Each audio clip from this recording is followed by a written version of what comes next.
বলিউড ভাইজান সালমান খান আবারও আলোচনায়। বয়স 59, কিন্তু বাবা হওয়ার স্বপ্ন এখনো টাটকা। সম্প্রতি অ্যামাজন প্রাইমের নতুন show too much with Kajal and twinkle এর প্রথম পর্বে অতিথি ছিলেন আমির খান ও সালমান খান। শোটি যেমন দর্শকদের বিনোদন দেয়, তেমনি খুলে দেয় দুই তারকার অজানা গল্প। সালমান খান এবং আমির খান একসাথে বসে নানা স্মৃতি ও কৌতুক ভাগাভাগি করেন। তবে আলোচনায় সবচেয়ে বেশি সরগরম হয়ে ওঠে বাবা হওয়ার ইচ্ছে।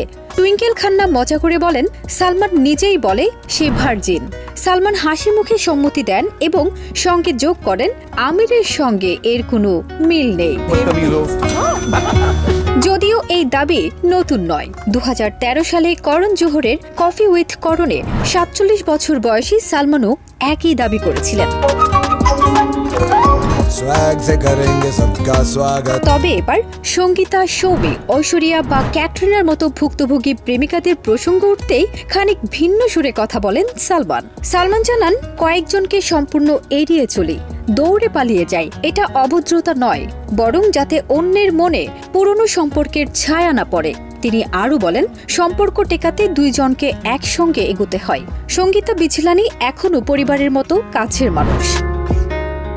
সম্প্রতি ক্যাটরিনা কাইফের অন্তঃসত্ত্বা হওয়ার খবরের জবাবে সরাসরি প্রতিক্রিয়া না দিলেও ভাইজান অকপটে জানালেন, বাবা হওয়ার স্বপ্ন এখনও বেঁচে আছে।